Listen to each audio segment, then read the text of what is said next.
ടാസ്കിനിടയിൽ അനീഷ് അവിടെയുള്ള മറ്റ് കമ്പനികളുടെ ജ്യൂസ് എല്ലാം അടിച്ച് തകർത്തിരിക്കുകയാണ്. ഇന്നും ടാസ്ക് കുളമാക്കി.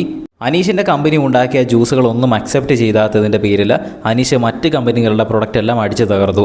അനീഷിൻ്റെ കമ്പനി ഉണ്ടാക്കിയ പ്രൊഡക്റ്റിൽ ഒരു മുടി കണ്ടു എന്ന് പറഞ്ഞുകൊണ്ട് അനീഷിൻ്റെ എല്ലാ പ്രൊഡക്റ്റും ക്വാളിറ്റി ചെക്ക് ചെയ്യുന്ന ഓഫീസർമാരായ അനുമോളും സാബുമോനും റിജക്റ്റ് ചെയ്തു. അതിൽ പ്രതിഷേധിച്ച് അവിടെ അക്സെപ്റ്റ് ചെയ്തതും ചെയ്യാത്തതുമായിട്ടുള്ള എല്ലാ ജ്യൂസുകളും അടിച്ച് നിലത്തിട്ട് ചവിട്ടി പൊട്ടിച്ച് കളഞ്ഞിരിക്കുകയാണ് അനീഷ്. ഇങ്ങനെയെല്ലാം ചെയ്തു കഴിഞ്ഞിട്ട് അവിടെ കിടന്ന് ന്യായീകരിക്കുകയാണ് അനീഷ്. അതായത് ഞങ്ങളുടെ കമ്പനിയിലെ തൊഴിലാളികളെ പട്ടിണിക്കിടരുത്, ഞങ്ങളുടെ ഇവിടുത്തെ ചെറുപ്പക്കാരെല്ലാം പുറത്തേക്ക് കയറി വിദേശത്തേക്ക് പോയി ജോലി ചെയ്യുന്നതെല്ലാം ഇതുകൊണ്ടാണ്, കമ്പനീനെ പൂട്ടിക്കരുത് എന്നൊക്കെ മുടന്തി ന്യായം പറഞ്ഞുകൊണ്ട് അവിടെ പ്രശ്നമുണ്ടാക്കിയാണ്. ഇന്ന് അവിടെ മറ്റുള്ള കമ്പനികളുടെ പ്രൊഡക്റ്റ് ചവിട്ടി പൊട്ടിക്കേണ്ട ഒരാവശ്യവുമില്ലായിരുന്നു. ഇന്നലെ ഒരു കാരണമുണ്ടായിരുന്നു. പക്ഷേ ഇന്ന് അനീഷിൻ്റെ ഭാഗത്തൊരു മിസ്റ്റേക്ക് ഉണ്ട്. ജ്യൂസിൻ്റെ അകത്ത് മുടി വന്നു കഴിഞ്ഞാൽ അത് റിജക്റ്റ് ചെയ്യാനുള്ള പൂർണ്ണ അധികാരം അവർക്ക് ക്വാളിറ്റി ചെക്ക് ചെയ്യുന്ന ഓഫീസർമാർക്കുണ്ട്. അതവർ ചെയ്തു. അനീഷ് ചോദിക്കുന്നത് ബാക്കിയുള്ള ബോട്ടിലുകൾ എന്തുകൊണ്ട് അക്സെപ്റ്റ് ചെയ്തില്ല എന്നതാണ്. പക്ഷേ ഈ അനീഷ് ഉണ്ടാക്കിയ ജ്യൂസ് എല്ലാം ഒരു പാത്രത്തിൽ ഉണ്ടാക്കിയതാണ്.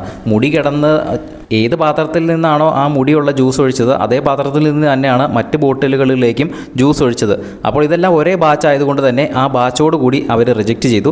അത് റിജക്റ്റ് ചെയ്തതിൽ ഒരു കുഴപ്പമില്ല, വളരെ ശരിയായിട്ടുള്ള ഒരു കാര്യം തന്നെയാണ്. പക്ഷേ അനീഷ് അവിടെ അനാവശ്യമായിട്ട് പ്രശ്നം ഉണ്ടാക്കിയതായിട്ടാണ് എനിക്ക് തോന്നിയത്. എന്തായാലും ഇവർ മൊത്തത്തിൽ ഈ ഒരു സീസണിലെ ഒരു മത്സരാർത്ഥികളും അങ്ങോട്ടും ഇങ്ങോട്ടും ഒരു കോർഡിനേഷനും ഇല്ലാതെ ഒരു ഗെയിം പോലും കളിക്കാൻ അറിയാത്ത മത്സരാർത്ഥികളാണ്.